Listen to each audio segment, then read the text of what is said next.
What's up guys, Yonder and Echo here, reacting to another Brandon Herrera video, this time on the M1 Garand.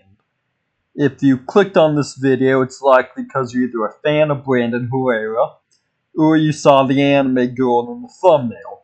Either way, you're welcome here on this channel. I'm Yonder and Echo. Let's get into the video. Gonna test my knowledge of the M1 Garand compared to... What is up, you sexy YouTube mother lovers? Today we are out here on the range with the grandfather of the AK itself, the M1 Garand. So we're just gonna do a quick range video out here for you guys, and yeah, I don't know, let's get shooting. Not so fast, Brandon.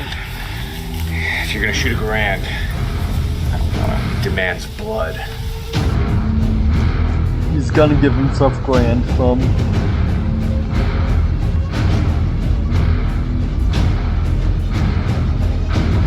I just jammed in there.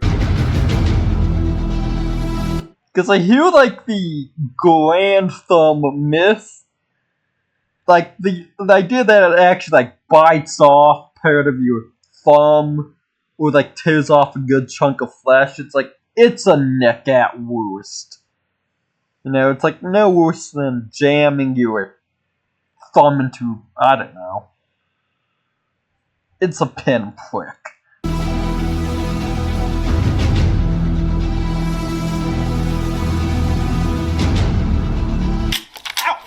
That was a good one.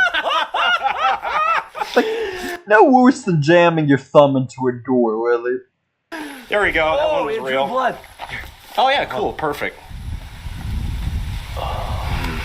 This is starting to feel real culty.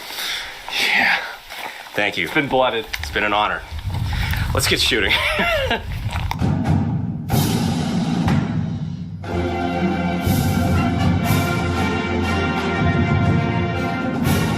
I believe that M1 Garand was pretty much one of the first semi-auto rifles of the war period. At least it was one of the first that the Americans used.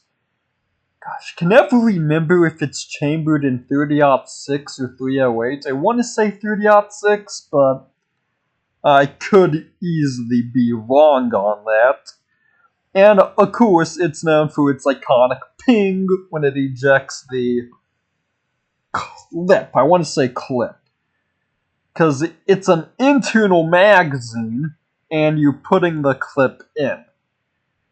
The magazine is what holds the bullets, the clip is what loads the magazine. Yeah, that's it. I swear, if I get that wrong, I'm so sorry.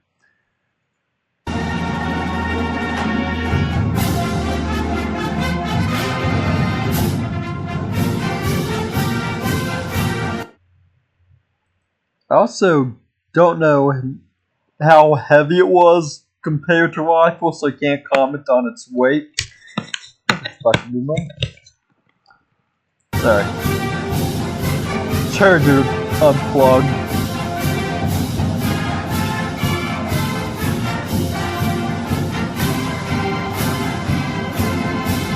Plus, it's nice to see Garand thumb, even though last time I did a reaction on him, I got a copyright strike.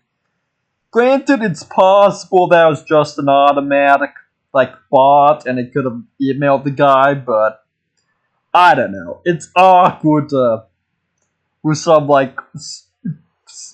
no, I'm pretty sure it was just a bot, and I'm being, a turd about it.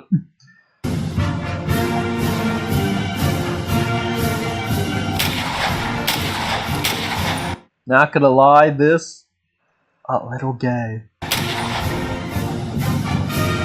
never gonna have a guy behind me as I shoot.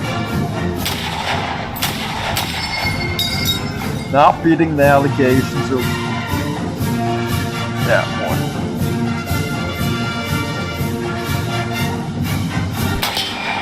one. Okay, the intro has at least another minute. The Garand ping.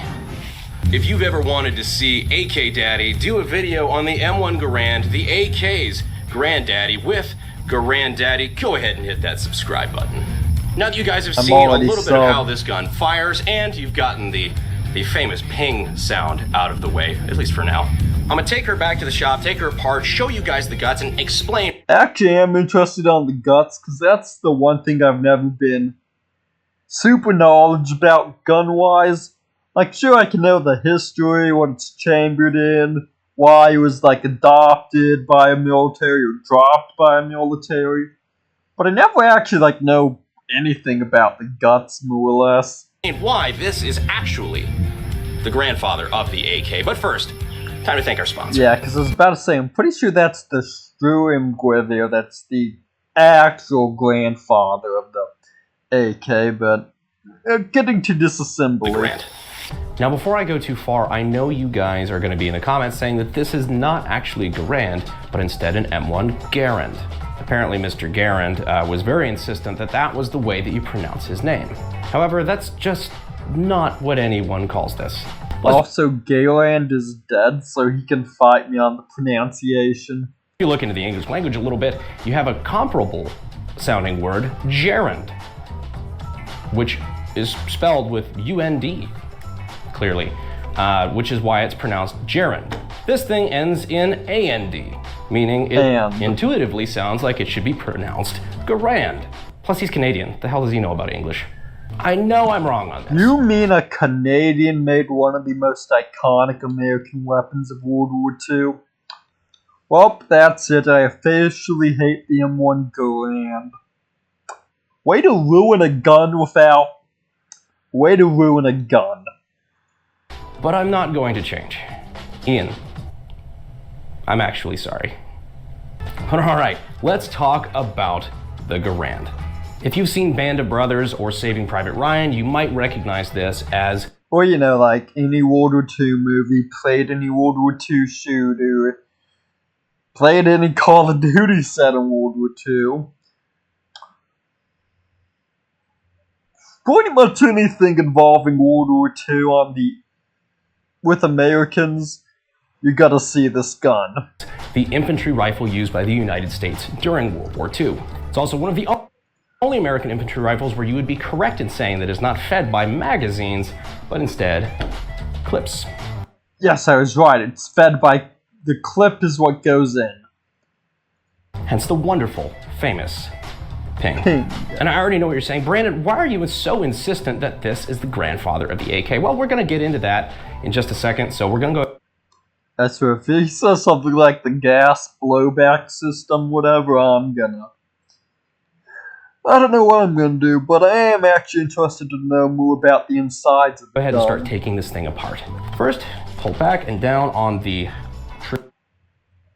field stripping it. No, just like I'd like to field strip some of the animation. Moving on. Point being, anime girls are hot. Anime girls with guns. Very hot. Field stripping both of them. No comment. Trigger guard here, which makes this kind of like a Makrop if you think about it. For no reason other than you pull down on trigger guard. That's pretty stupid. And now we have our fire control group assembly has come out, making this an early drop-in trigger. This fire control... All those words just went over my head. Group often also gets compared to the AKs. It's not quite obvious, but I kind of can see why. So, you know, a hammer-fired gun, where, you know, you've got a hammer that comes up and engages the firing pin, and then it comes back down, Makes is sense. caught by a disconnector there in the rear, so you let go of the trigger, in which case it catches back on the trigger itself. Interesting. Kind of hard to comment on the guts of the gun, because I don't know what to comment other than, oh, I didn't know that, you know, it's awkward, but... That's the same way as the AK in function, but there's a lot of stuff here that's really not, you know, doesn't really show much similarity to the AK, like the hammer spring instead being this little rod in here that pushes it forward from the bottom. That's, you know, a lot of differences from the AK, but I can see why people draw similarities. All right, so let's take the stock off here, gently to the side. Now we have the meat of the gun. Tube. Your charging handle here, which is also your op rod, which rotates your bolt. Okay, I knew what that, yeah. I knew what a charging handle does. But it's also where the recoil spring is housed inside up here. And right, also where it gets spring, gas. What actually allows it to recoil and cycle. Okay. Tapped directly from the barrel. Meaning, like the AK, this is a long stroke operated gas system. Yep, called it. It was gonna be an AK because of the gas blowback system. Difference between long stroke and I'm assuming short stroke? Not a clue. I'm no expert on gas blowback systems, but that's why we're watching this video. Also, like the AK, the recoil spring is housed inside a little hollow channel inside the piston, bolt carrier, op rod, whatever you'd like to call it. So basically, the M1 Garand is kind of an AK once you flip it up like this. So it's an AK that's upside down. And just to show you, we have one outside of the gun here, and you can see the cam groove here, which is what rotates your 2-lug bolt. I feel like I'm saying this a lot, but 2 lugs just like the AK. For reference, we have an AKM bolt carrier here, and you can see, you know, pretty similar there as far as, like I said, the hole in the rear for the recoil spring assembly. I still don't know what half of this stuff does, not even. Up here. So let's take a look at those cam grooves. As you can see here, these cam grooves are nearly identical. It's the same picture. Now, just for funsies, we're going to compare this to the AK. Pretty much all of this is flying straight over my head. 50s cam groove, which you can see pretty much the same for all of them. It's the same kind of rough geometry. So basically, you have the grandfather, you have the father, and then you have the giant Mongo-ass deformed retard child. So yes, while a lot of people like to compare the AK to the STG-44, saying even as far as it was kind of a, hey Schmeiser, can I borrow your homework? Yeah, sure, just change it a little. It's actually really not the case. In fact, Kalashnikov talks about it in his book, that he drew a lot of inspiration behind from the Garand. It's really cool if you think about it, that a genius design from a Canadian gun. No, it's funny. Of course, the commies would copy the Americans' homework. You know, they only did that with nukes and with. Moving on. Maker would inspire a young communist in Russia, and now it's the Canadians who are the communists. Go figure. But if you're interested in hearing more about that, I do have a video. I'll leave the link down in the description and pinned comment, and possibly up there somewhere. I don't know. I did a video breaking down the STG-44 and the M1 Garand and an AK, showing, you know, where they're different, where they're similar, and kind of dispelling that myth about the Sturmgewehr being the original inspiration for the AK, at least in design. But anyhow, that is the TLDR on the M1 Garand. Well, I think I'm doing something new. I'm probably gonna forget it as soon as the video ends, but an attempt was made to doing something new today. This is kind of the part where a normal YouTube channel would talk about, you know, kind of weight, ergonomics, trigger pull, you know, tell you that it's in 30-06 in case you didn't already know. Yes, 38.6, I called it. Called it. All in all, it's a really neat piece of history. I like it a lot, and I like being able to expand my reference library of, you know, just early gun designs or just different gun designs. It's cool to be able to take them apart and compare them to other things and see how certain gun makers did things compared to others. I just think that side of things is really cool, especially since this one relates so much to the AK family of rifles. It's kind of cool to see, you know, the early concept that was put into production. You know, I'm gonna be honest, GunTube would be so cool to get into. I mean, like when people talk freaking, like, yeah, sure, doctors, lawyers, they make fuck tons of money, but for me, an ideal job would be doing something I enjoy and make money off of, you know, like, there's only so much money can do if work makes me want to put a bullet through my head, you know? Served through World War II, and then the Soviets took that, made it better. No offense, but it sounds like that's some fucking commie gobbledygook. Yeah, I rambled long enough. Let's get back to the range.